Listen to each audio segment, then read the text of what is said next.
Everybody, here we go. All right. We don't have too much time, so I want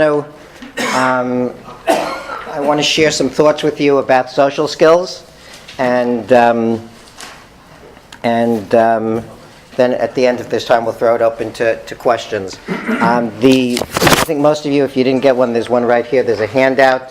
So the very first thing that I shared with you was this picture, right? Everybody has it. You can see this very busy street. Cars are going by, and on one side of the street there are these dogs, right? And then you see Rusty, this one single dog, kind of weaved its way through traffic just to get to the other side to all the other dogs. And it says, "All right, Rusty's in the club." So why did I share this with you? Anybody have an idea? Want to take a guess? He's doing what everyone else is doing. Right. He's doing it. He wants to be part of the club. Everybody wants to be part of the club. And more than that, he will risk life and limb in this cartoon in order to dart through traffic, it doesn't matter, to be part of the club. So let's establish right at the beginning that everybody has a need for socialization. Everybody has a need to be part of some club, if you will. There are some people who are much more extroverted, perhaps, and who have much more of a need, and there are people who have less of a need. But don't mistake less of a need for no need. Every child, every adult has the need for some socialization, whether they're on the autism spectrum, whatever it may be, whether by personality. There's some people who are more antisocial. That doesn't mean that they are completely antisocial or asocial. Everybody has a need and wants to be, on some level, wants to be in the club, in a club.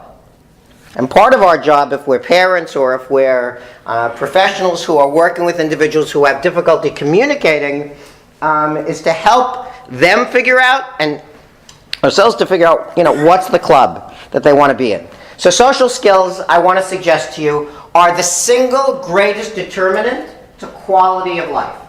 I'm going to say that again. It's a mouthful. In my opinion, social skills are the single greatest determinant to quality of life. That means there are other determinants, right? How well you read is a determinant for quality of life. If you can't read, it's going to be really difficult to navigate life. And it closes off a lot of important other activities, leisure activities, and other sorts of things. But I'm suggesting to you that there is nothing more important than socialization. And in order to access socialization, in order to become part of a club, any club, in order to be able to interact with people, then we need social skills. Social skills are the tools that we all have that allow us and that facilitate our ability to navigate the world, to navigate social relationships. And that's what it's all about. And to the degree that I'll put it in adult terms, to the degree that an adult has good social skills, in relative terms is the degree to which it is likely and more likely that not only will they have quality of life, but that they'll be able to access employment and jobs. And if they don't, then the likelihood of their getting a job or keeping a job becomes next to zero. So we in the Jewish community in particular, and we especially in the Orthodox community, we value smarts, right? We're all about smarts. We're all about intellectual. So I want to tell you, that's not what it's about. It's good. It's good to be smart, maybe. It's certainly a nice thing to be smart. But I'm telling you that if we're talking about, and here we're talking about children and adults who have special needs, that in my experience, it's not how smart they are. Give me somebody who has a 50 IQ, but with good social skills. That means they have moderate mental retardation was the old terms. Moderate intellectual disability. Moderate developmental disabilities. I'm not talking about high functioning. I'm not. I hate all these terms, but it makes it clearer. Somebody with a 50, 55 IQ with good social skills, the opportunities for them in all sorts of ways open up tremendously. And on the other hand, if you have somebody with Asperger's syndrome, which no longer exists technically, which is the high end of autism spectrum. if you will, somebody with average or above average intelligence, but who has severe or significant communication issues and difficulty communicating with other people and interacting with other people, the chances of their getting a job and keeping a job, very little. Very little. Okay, so, with relationships, everything becomes possible. And without them, nothing becomes possible. And I want you to just so you know how real this is, I want you to think for a second about yourselves in terms of any jobs that you've got and had over your lifetime, jobs for your children or, for peers, spouses, etc. So often the ability to get a job is not about what you know, but about who you know. Right? We even have the saying, it's not what you know, it's who you know. And it's really true, okay? If you don't know a certain basic, right, you can't get, you're not going to get a job as a lawyer if you don't have a law degree, right? But once you've got the law degree, there are thousands of lawyers who graduate every year, okay? What distinguishes one from the other and what allows them to get jobs? So smarts plays a part, but I'm going to suggest to you it plays a very small part. And what often plays a significant role is, again, who they know. What kinds of contacts they make. The internships that they have. Do you think that when, a big thing about law school is that, in the first summer and the second summer, and they have these internships, and very often it's like the second summer, internship, if you do well, that law firm is going to invite you, to come on board when you graduate. Do you think it's about what they produce as lawyers or would-be lawyers? Not at all. Not at all. It's about their ability, largely, about their ability to interact in that setting. Okay, so when we're talking about individuals who have disabilities, and particularly intellectual disabilities, cognitive disabilities, social skills are no different than the other things that we need to teach our people. A long time ago, you took people with intellectual disabilities and virtually none of them knew how to read. None of them. Today, if you take individuals under the age of 40 with developmental disabilities, other intellectual disabilities, virtually all of them know how to read. What's the difference? What happened? Is it fluoride in the water? What happened? We taught them. Somebody decided we can teach them. I will teach them. And then we started teaching them. And we broke it down. Right? You break down reading, you break down math, and they are capable of learning. And social skills are no different. And I'm going to suggest to you, so if you have children, those of you who are sitting here who have children who are school age, the first thing that I'm going to say to you is that the schools that they're in should be teaching them social skills. It should be a subject, and it should be reinforced throughout the day. And if that's not happening in the school that your child is in, get them out of there and put them in a different school. Now you're going to have a very hard time finding that school. But find it anyways. Or find the best one, the closest one to doing that. Because it doesn't matter, at the end of the day, if they graduate and they read on a 4th grade level or a 6th grade level, is not going to make a dramatic difference in their life. Guaranteed. Guaranteed. But if they know how to ask for directions, if they know how to keep, if somebody is sitting here, right, in this chair, if they know how not to stand on top of them like this when they're talking to them, if they know how to respect personal space, all of the different kinds of things that are, the different social skills, then their ability to navigate the world and to have friends and to have relationships and to have, again, quality of life will rise dramatically. So we need to break it down. Now, here's the bad news is that most schools don't really teach social skills. And it's really, in my opinion, the fact that schools for children with special needs don't teach it is really criminal. That's the bad news. What's the good news? The good news is that where can you teach social skills? And where else? Everywhere. Social skills are about everywhere, okay? The world is a living laboratory, and we have endless opportunities to teach social skills. So whereas math, you only have discrete, right? You have to create, you have to specifically say, okay, we're going to do math now. Maybe if you go to a store, you can teach a little bit of math. But in general, there aren't many opportunities to teach math. But social skills, there are endless opportunities to teach social skills. So, the first thing that you have to be very careful about is if you, you drink the Kool-Aid, if you believe what I say, and you leave here saying, okay, good, whether it's a child or an adult, we're going to focus on social skills. So, the mistake that we all potentially can make is, okay, we're going to start working on every social skill. And typically, there are many social skills that our children, the people we're working with, many social skills that they may have deficits in. Don't attack all of them. It's like trying to attack, all of anything in life, okay? You need to decide, here are the social skills that are challenging for them or where there are deficits. Which one am I going to do first? What am I going to focus on? Which social skill? And how do you decide which social skill you should choose first? So here are a couple of things to think about. Number one. What do you think is an easy social skill for them to acquire?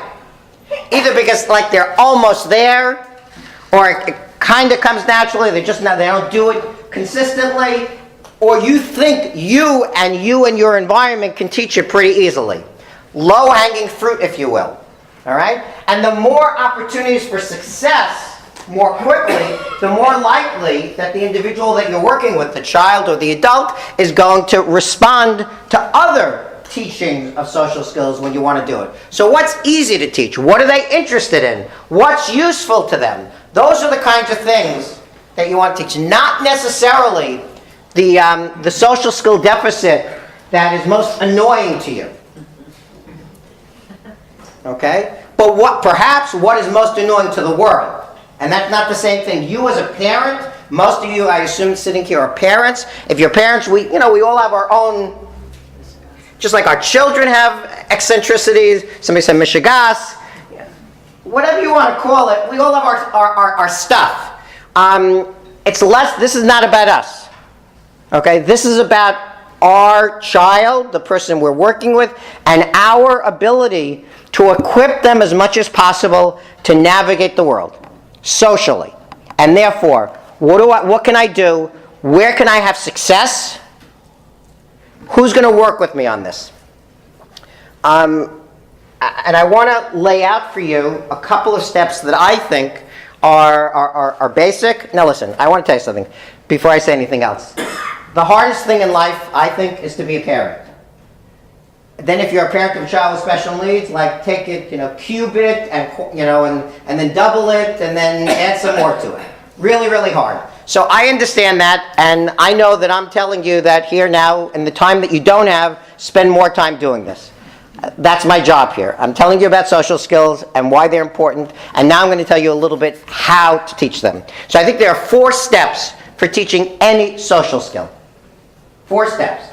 And by the way, there are some handouts that you can take at the end over there, including sort of an outline from this session, an article about social skills, and I don't know, some other stuff. Step number 1 is modeling. Okay? Right? Demonstrate. Actually, step number 1 is talking about it. Okay? Step number 1 is, if we want to talk about personal space, if your child or the person you're working with has difficulty knowing not to be in your face or somebody else's face, right? They don't know distance. Then let's talk about that. Okay? Let's explain to them. Let's have a discussion. It's cognitive. Okay? And there may be an emotional side to it also. Let's talk about it. Why? What bothers people about that when you're in their face? I would even talk a little bit about different cultures, because chances are at some point they've been exposed to different cultures, and it's not the same in all cultures. You go to certain Hasidic communities, right? And hugging and kissing between men is very appropriate. And then in other places, on the subway, it's very inappropriate. Unless it's 2 o'clock in the morning, and then that's not good. So we want to talk about it, and then we want to model it. Okay? Again, keep in mind the single greatest difference between our children who have special needs and our other children is getting those nuances. How do the other children pick up social skills? Well, first of all, they don't always. Okay?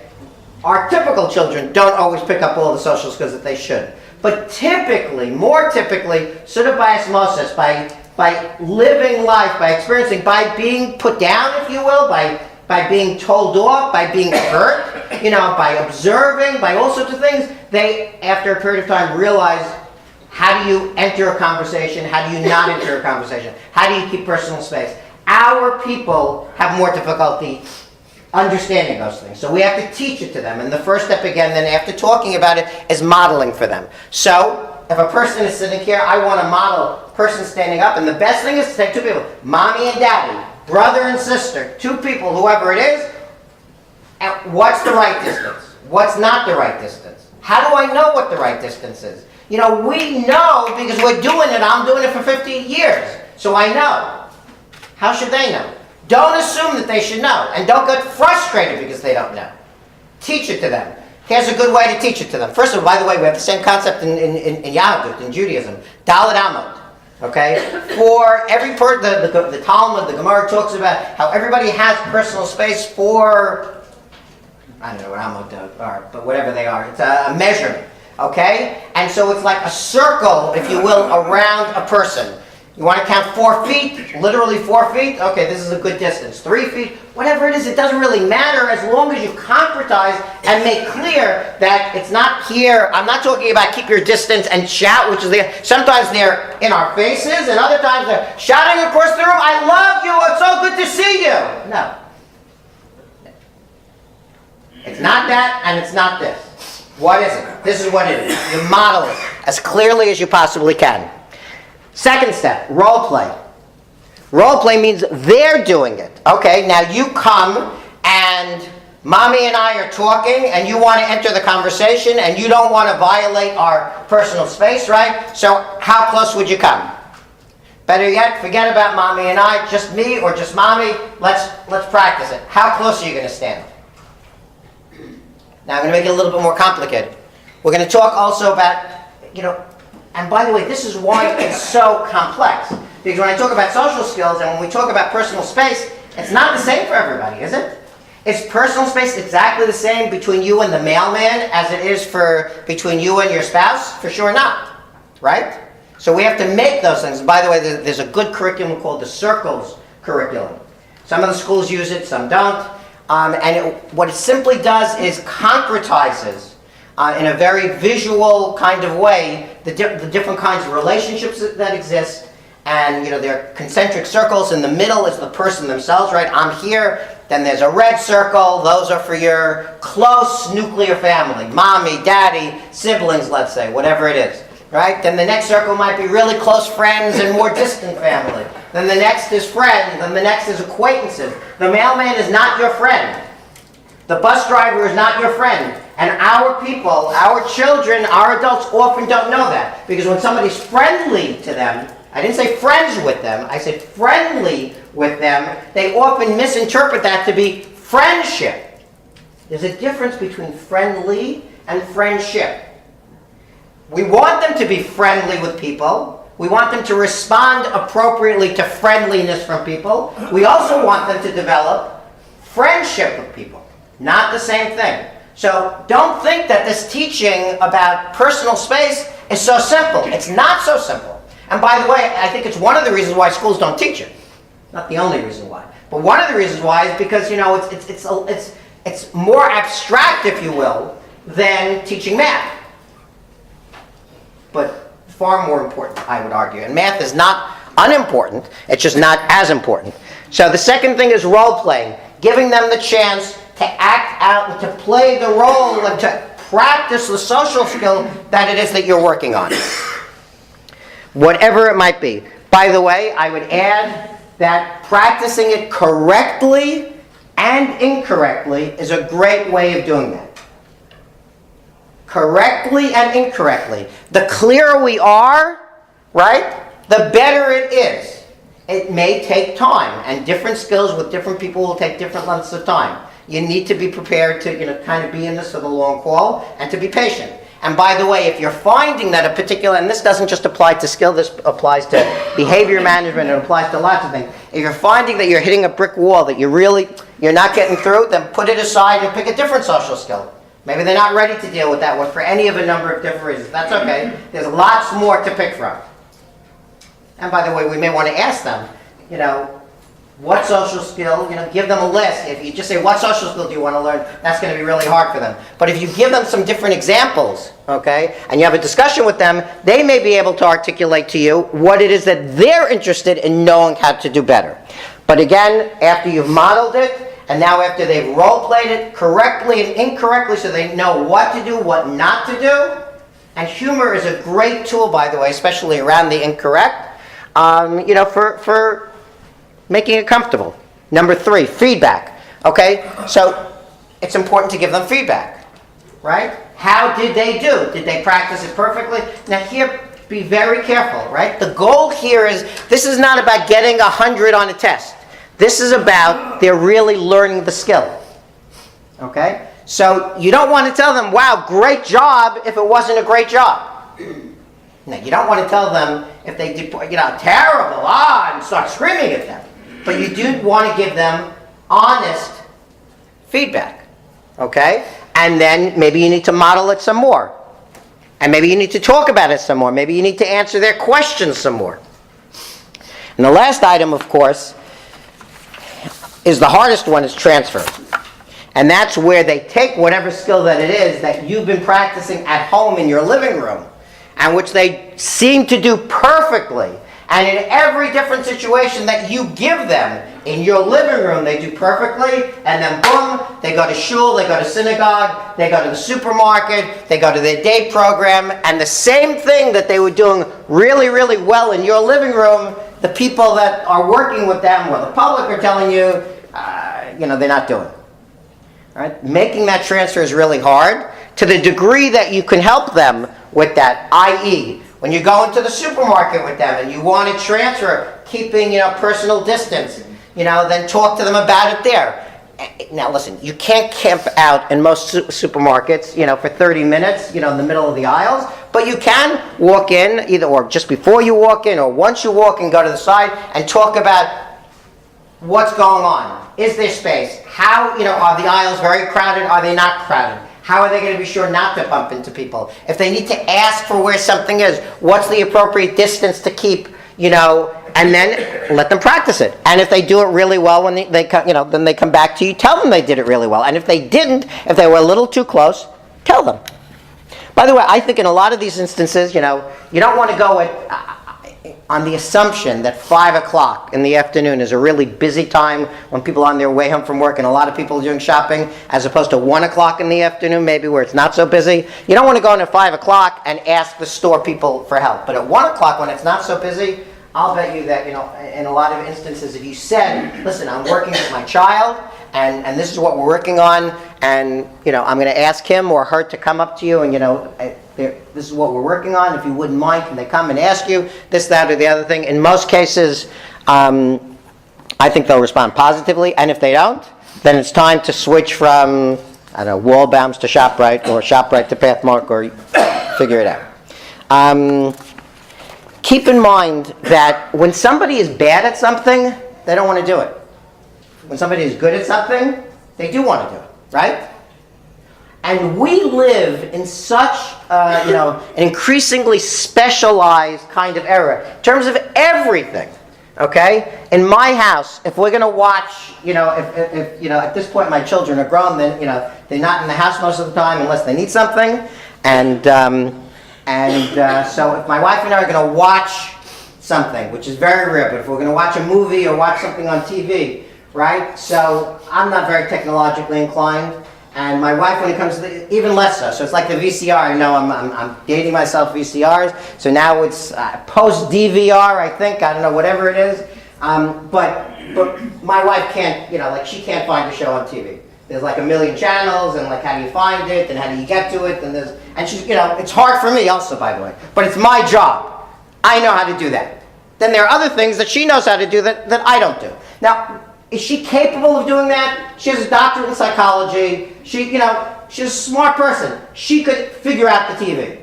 But there's lots of things to figure out, and it's not that important to her. So that's my job. Something else, the equivalent becomes her job. When it comes to our people, if these things are hard, it goes back to what I said at first. Let's try to pick something that's not as hard for them, that they're not so good at, but that's not hard for them, and let's improve that. Let's fix that. This I want to fix. Can't get rid of a syndrome, okay? But I can teach social skills. I can either teach social skills that don't exist, and I can improve social skills that have, the elements that are missing or that are not as refined as they can be. Let's find the things that they're somewhat interested in, somewhat good at, make them feel good about that, and then, wow, you know what, you're really doing great at personal space. Now we're going to talk about how you enter a conversation with somebody. And by the way, just again to emphasize how complex this is, and I hope that I'm not, my point in saying how complex this is not to deter you from focusing on this. It's to help you to understand how challenging it is for our people who have a variety of cognitive and other kinds of challenges. But conversation. Do you know how many different pieces a conversation can be broken down into? So on its most simplest level, right, it's about how do you start a conversation? How do you end a conversation? How do you keep a conversation going? How do you tell if the other person is interested in the conversation? I love to talk about, if you come to my house to, when my grandchildren are there, so my two oldest grandchildren, 5 and 3.5, if you're ready to talk about cars, all day long. If you want to know about keyless cars, and how to get into a car, and all sorts of things about cars, you're going to be really happy. But if you're not interested in talking about cars, you're very quickly, now, at their age, they really don't care if, how interested you are. But they need to learn.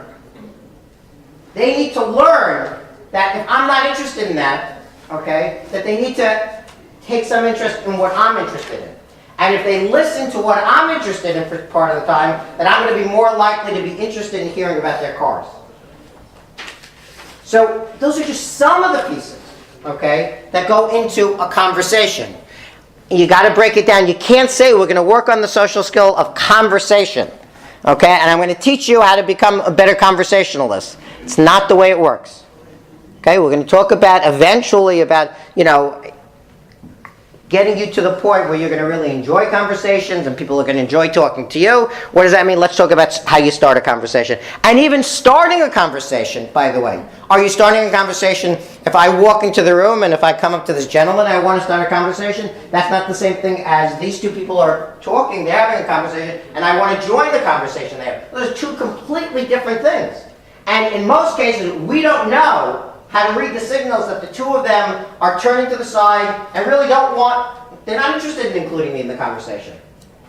Or on the other hand, they open up and they are interested in including me in the conversation. So we really need to break it down. There are things out there in teacher stores and other places that you can use as teaching aids for these things. One simple example, and some of you I'm sure have seen this, they have charts with different, with faces. Smiling faces, teary-eyed faces, sad faces, incredulous faces, et cetera, et cetera. You take that and over time you look at, different faces, right? It could be a game. It could be every night before you go to sleep. We read a book. Well, maybe every night before we go to bed we read a book and we look at one of these faces. And we talk about one of these faces. And we talk about this happy face, okay, tonight. And we keep talking about happy faces until they really know what a happy face is versus what a sad face is, because they don't necessarily know. Again, they also don't know, and I said this, but I want to be really clear, they don't know, in most cases, the difference between the store clerk, the guy at the, the man or the woman at the register in the 7-Eleven or whatever store they stop in every day to buy a Coke before they get on the bus, and who's friendly to them and says, "Hi, how are you?" We placed an individual in a law firm as a messenger. And as part of their duties, they were also like an in-house messenger, or they worked in the mailroom, right? And they would go, to all the different cubicles and offices and would deliver the mail to the different lawyers and the different people working at this law firm. So one day, Johnny is, he's got his cart with his mail, and he's delivering it, right? And he's stopping the different offices, and he's giving out the mail, the messages and things like that. And then he stops and gives them the mail, and if I can borrow you for a second. So this lawyer says to Johnny, hi, how are you? Now, let's just stop for a second. We all know, hi, how are you, does not mean, hi, how are you? Hi, how are you just means hi, right? Somehow we've added on, how are you, but we're not interested. He doesn't care how I am. He really doesn't. He's a nice person, but he doesn't care how I am. It is simply a social affectation that we say, hi, how are you? And he's in the middle of writing one of the great briefs of the century, but he said to Johnny, hi, how are you? Now Johnny starts to say, well, I'm really not so good. Now, the same way that he's looking at me like I'm crazy and like, why am I bothering him, is the same way the lawyer was looking at Johnny, okay? Because he didn't really want to hear about Johnny. And Johnny had a weekend that he wasn't so happy. He went home for the weekend, and he's telling him this, and he's got this great brief that he's got to write, and there's a lawyer on top of him who expects the brief yesterday and is, waiting for it, and I'm taking his valuable time for writing that brief. But he didn't know that. He lost the job because of that. Now, it wasn't just because of that, but that was the straw that broke the camel's back. He was very good at delivering the mail. And frankly, shame on us that we didn't pick up quickly enough, okay? That we didn't pick up quickly enough that he didn't know how to read those kinds of cues, and that we didn't proactively beforehand and on the job teach him. When somebody, as simple as that, by the way, hi, how are you, does not mean how are you. It means hi. And all you say is hi back. And nobody will think less of you. The difference between a job and not getting a job. And I don't mean to be melodramatic, but it's really, kind of as simple as that.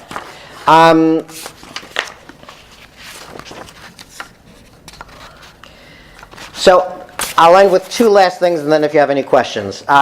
Consistency, right? Pick one social skill, and unless you're hitting a brick wall, work on that social skill. Until there's mastery, until you get it, then let's move on to the next one. And it's going to take time. And if you don't have patience, then don't do it. And it takes patience. It takes patience. By the way, just like it takes patience to teach anything else. Okay? It takes patience. Our children have difficulty learning. That's the reality. If there's anything that I could say, I don't know any of your children, with the exception of one. But if there's something I could say about all of the children that are represented in this room, they all have some degree of difficulty in learning. They might be intellectually gifted in certain ways, but they all have difficulty in learning in some way, shape, or form, or in multiple ways. All right? And in order for them to learn, amongst other things, we need to be patient with them. And if we can't be patient with them, okay, then don't do it. And if you feel, well, this is really important, then go find the school that's going to do it. And if you can't find the school because it hardly exists, then hire people to do it. By the way, we hire people to babysit. Okay? Hire the local tween, the local teen who likes your kid and who you like. And by the way, this could be for a child that we're talking about. It could be for a teen. It could even be for a young adult. And let them do things together and focus on them on social skills. And talk about, okay, what social skills, Chaim, Johnny, Sarah, Melissa, whoever it is, you're 16 years old, you're 12 years old, you're 14 years old, I know you have really good social skills. Here's what I want you to do. I want you to work with my son, I want you to work with my nephew, I want you to work with Tim, whoever it is, and here's the social skill. The social skill is asking for directions. And you're going to go out, and you're going to go or asking questions appropriately. And you're going to go out, and you're going to walk down the avenue, and you're going to go into stores, and you're going to ask how much something costs, and you're going to ask how late they're open, and you're going to ask all different sorts of questions, and you're going to discuss it with them, and you're going to make it fun and a game, etc., because you can't do it. We hire people for everything else, okay? At a certain point, when I was young and moved into my first house, I was excited about mowing the lawn, because I was an idiot. Because I hadn't done it before. I grew up in an apartment, okay? I wanted to mow the lawn. Oh, I was so excited to have a house. I'm going to mow the lawn, right? How long did that last? Maybe 2 times. Maybe. I don't want to mow the lawn, okay? And there are other things I do like to do, okay? And there are people who pay me to do certain things. Okay, pay me to do those things. I have money, and then I pay you to mow the lawn. It's a great arrangement, okay? So you don't want to teach social skills, that's perfectly fine. Hire somebody who does. And it doesn't have to be, by the way, doesn't have to be a high-priced tutor, doesn't have to be a special educator. You want it to be a special educator? Great, okay? Chances are they're going to be more independent, about doing it than the 14-year-old that you're going to hire. I don't know that they're going to be any better, but it'll, you could say to them, listen, you folk, you decide what the social skills are, etc. That you can have the special ed teacher or the teacher do. You want to be more involved, but you want somebody else to do it for any of a number of different reasons, great. Then it could be a 12-year-old. The right 12-year-old who's got good social skills themselves can work with your child. Consistency. And then the last point is collaboration with the other key people in your life, in this child's life, to the degree that you can influence and control them. Now, we have control over nobody. But if you have other children living at home, if they have brothers and sisters, and you can involve them positively, right? Positively. They're not the parent. You're not asking them to be the parent. You're not giving them 2 hours of homework to work on social skills every single night. But if we can, as a family, agree that what Johnny needs is personal space, and we're all going to work on it, okay? And therefore, even you as brothers and sisters who love Johnny, okay, it's really important that, we decide together, when is it appropriate to hug, when isn't it appropriate? It's appropriate in the house, okay. It's appropriate outside, typically not, okay? If cousin, whomever is getting married, is it appropriate to hug there? Yeah, we'll get to that. But that's a wedding, okay? And let's try to anticipate those kinds of things. But if you can get the people, and that, by the way, includes the school, on the assumption that the school is not teaching social skills, here's the kind of thing that you should tell the school. You know what? We're working on fill in the blank, personal space. We're working on starting a conversation. Whatever it might be, we'd love for you to be supportive, of that. If you notice anything going on in school, if you see that Johnny is starting more conversations and doing it appropriately, please tell us. If you see that he always has difficulty because he's over-enthusiastic and he runs over to people and says, oh, can I talk to you? I'm learning how to start conversations. I want to have a conversation with you. And then he runs over to the next one. Oh, I'm learning. Okay, I want to know about that as the parent who's coordinating this, because that's not what I want. I appreciate the enthusiasm. Right? But I want to know that it's happening so I can help work on it. I think I'm going to stop with that and then open it for any questions that you may have, if any. Please. Do you have any techniques to help a child who maybe is having trouble responding to questions due to anxiety or just sort of clams up in various settings? Okay. So you just said a lot, okay? In other words, you threw in a whole bunch of things. Is it a child who has anxiety? That's not the same thing as a child who, is coming into new settings or is uncomfortable in certain settings but not in other settings. So the first thing I want to understand is, what are we talking about? Is it in all settings? Is it in all settings to different degrees? Or is it in only certain settings, okay? If it's not the case at home, okay? If it's not the case at home, if at home they don't clam up and they're the belle of the ball and they talk and stuff like that, then let's identify where they do and let's try to understand. Is there an underlying anxiety about that environment? Things happen in our lives and things happen in our children's lives that no matter how involved you are as a parent or a primary, whatever you are, you don't know about it. We don't know about it. And we don't know, there are, I don't want to be melodramatic, but there are, I'll call them semi-traumatic events that go on that are, can cause a child to clam up, if you will. So it could be that there's anxiety about the person. It could be that there's anxiety about what to do in that situation, okay? It could be Jim, and you as the parent love Jim, and you know that when you're in your backyard and you're having a catch with Chaim or a catch with Sarah, they're great. and they don't clam up or anything. But you go to school and the gym teacher says, he sits in the corner, he's got whatever. Can I just interrupt for 1 second? I'm sorry. When the session is over, there'll be a milk in the hallway for whoever needs. Okay, and when is the session over? You're in charge. Officially by 8 o'clock, I think. Okay. It may be the way the gym teacher talks to all the children, not your child even, just the children, in a very loud voice, could be causing them anxiety. Or the expectations that are expressed, okay? Or what they think the expectations are that's causing anxiety. You want me to climb this rope? You want me to throw this ball from one end of the room to the other room? I can't do that. I'm clamming up, okay? So you have to, for all these things, you got to be a detective. And what makes it even more challenging is that our children, thank God, do not stay the same. And we have a tendency as parents we know them really well, right? We know them. I know my child, except they don't. Because who he or she is today is not necessarily who they are tomorrow, and certainly not a year later, okay? And by the way, that's a good place, I believe, a good way if you have the luxury of having siblings who are involved in their lives, who maybe go to the same school or are in some of the same places when you're not. It could be in shul youth groups or other kinds of things. They can give you valuable feedback, okay, in terms of positive or negative, right? In terms of strengths or challenges that your child is having that you don't know about. So that's a long-winded way of saying, I don't know. You really have to play detective and try to figure out why are they, where is it happening? When does it happen? Who does it happen with? And then subject to that, you need to respond. Or try to respond if you can.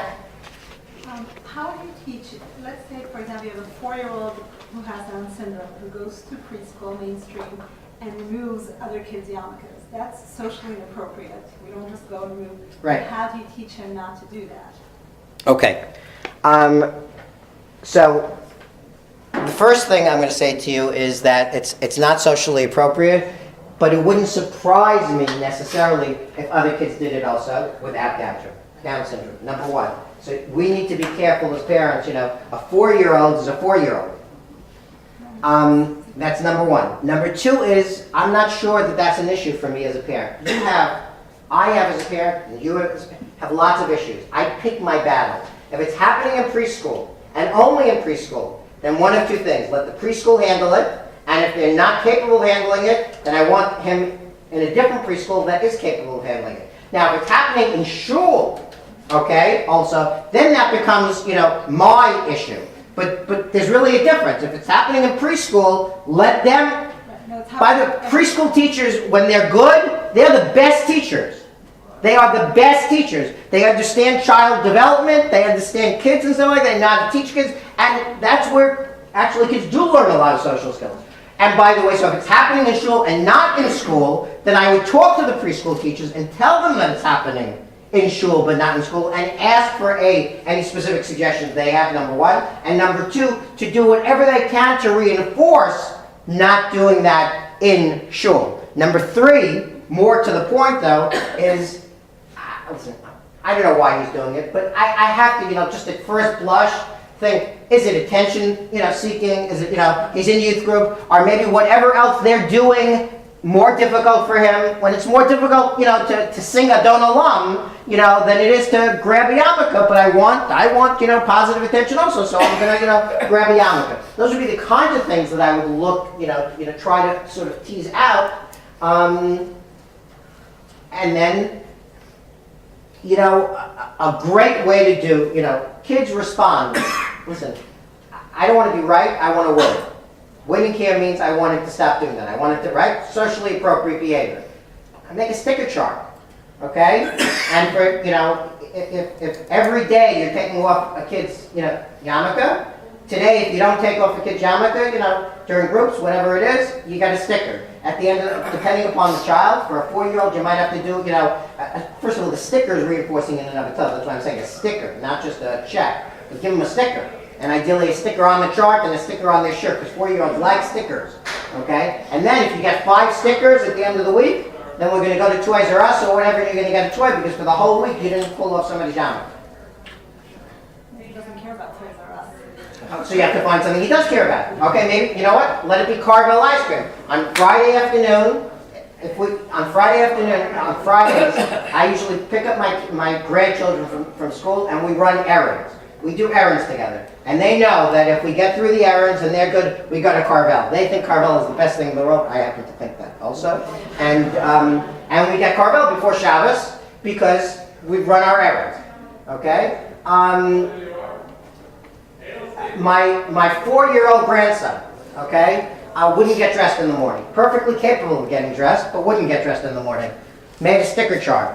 After 2 weeks, what did we give him for the sticker? I forget what, but there was a car or a truck or something that he wanted. He did it. It's not fundamentally different for a 4-year-old with Down syndrome and a 4-year-old without Down syndrome, assuming that they understand, that there's enough cognitive, enough cognition to understand.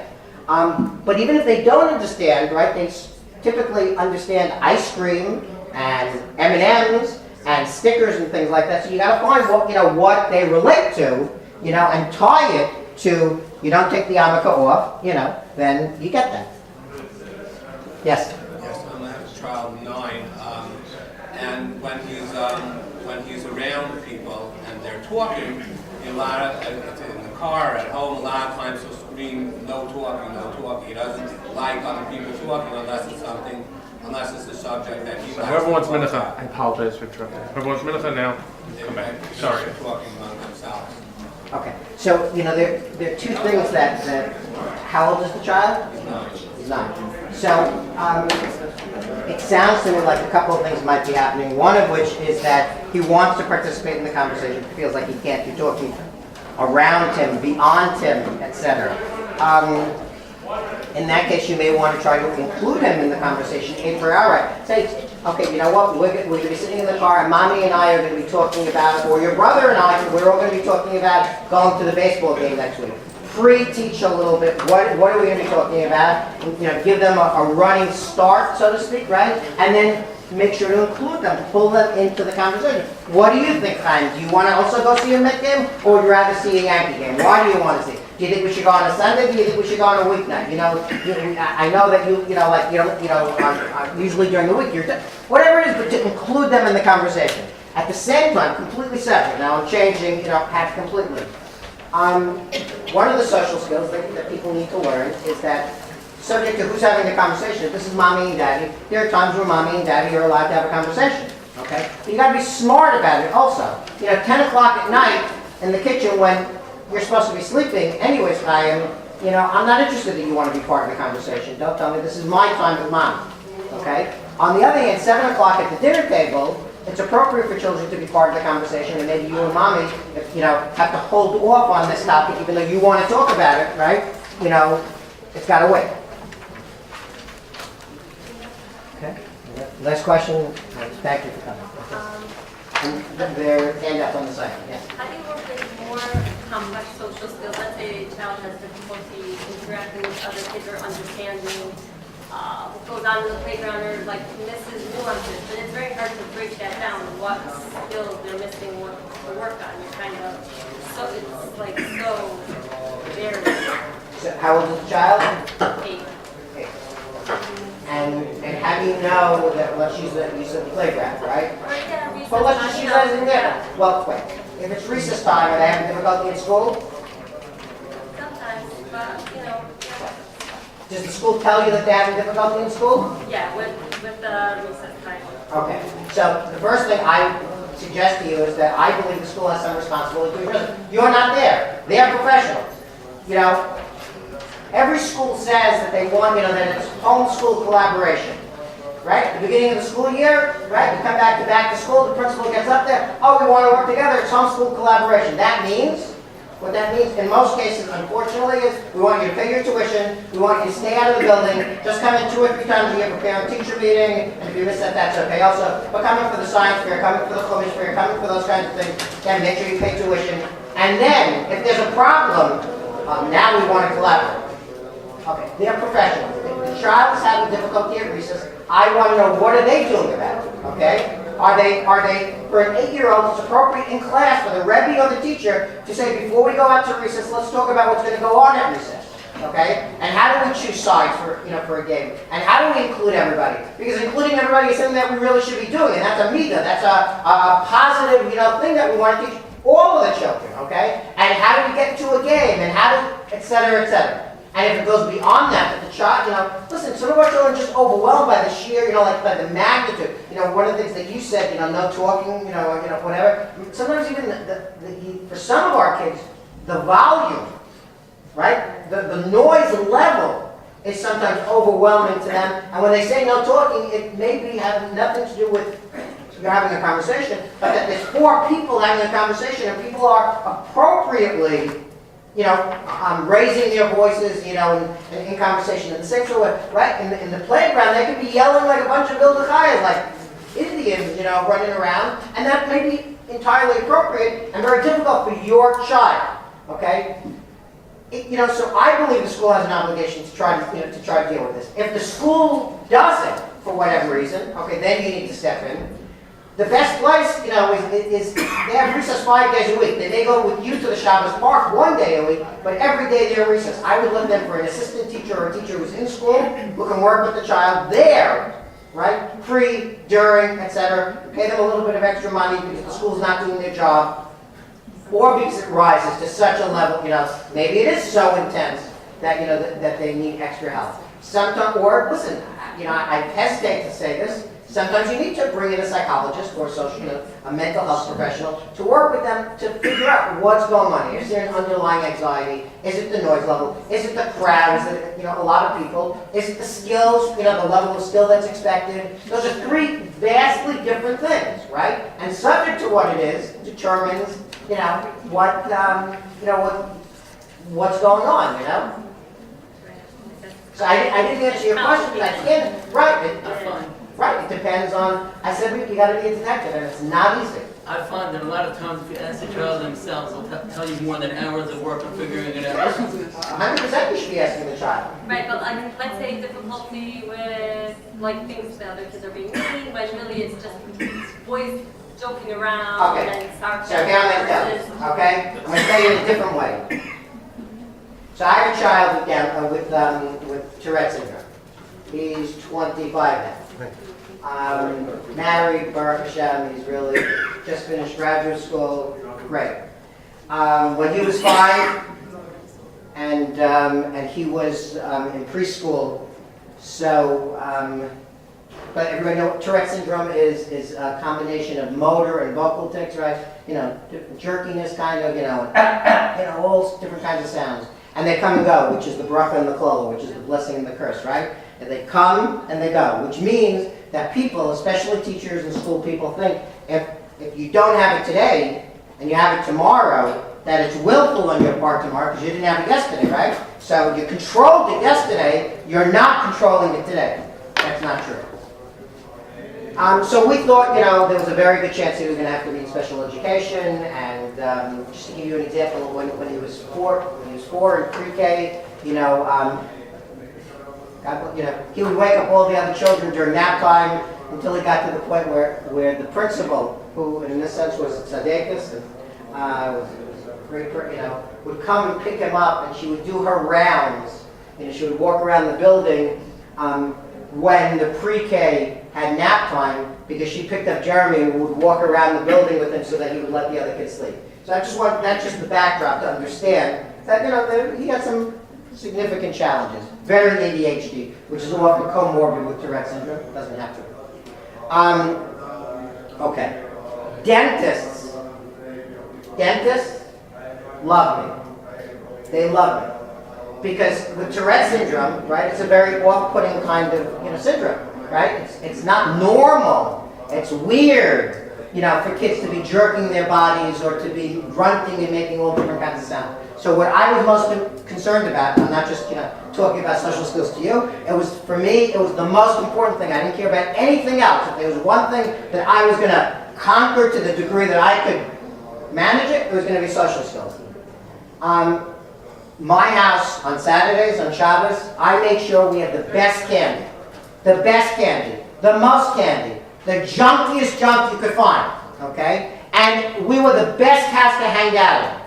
I would play with the kids. You know, it was a cool place to be. I bought every game that, you know, that kids would like. I bought it. On top of, you know, well, whatever. And our house was the place that everybody came. Over time, he learned social skills, which he didn't have initially, and which he had difficulty with initially. And he was happy, at a certain point, he was happy just reading, going off to the, you know, to the side to read. I love to read, but he had to socialize if I could, you know, at all get him there. And he wasn't into sports, and all the other kids weren't into sports. I made sure that my house was the place where everybody hung out. Every single Shabbos, didn't matter how tired I was, didn't matter what else was going on. So that's a long-winded way of saying that we do have some control over the environment, okay? And so let's shape the environment. If your child is having difficulty going to the playground, you know, to the playground, okay, you know that. Let's pick a kid who has patience and a kid who they like and they're friendly with and they want to be one child, and let's go to the playground with them. You're doing, you know, you're doing a mitzvah. You're helping out the other parent. You know, let me take Cindy. Let me take, you know, Michael. You know, we'll take them to the park. You know, you take a Shabbos nap, etc. And we're going to go to the park, and you're going to teach them. Okay, it's hard work. I'm not saying it's not, but then you get to see, and you're there, and if you do it, you know, again, it's because, you know, you do it all the time. Then I believe, and you break it down. You know, you watch them. You're not sitting there reading a book or saying Tehillim. You're there and you're watching them and you're monitoring and you're seeing where they're slipping, literally, physically, or where they're slipping socially where they're having difficulty, and then you go and you talk to them about it. And you pre-talk to them about it before you go to the park next week. Remember last time, you know, you wanted to be on the seesaw and you kept jumping onto the seesaw on one side and that made it difficult for whomever to get onto the other side? You know, remember, whatever it is, you break down, you keep working on it, and well, does it always work? No, but over time, if you're determined enough, I believe that in most cases you can. We're going to start the next session. No.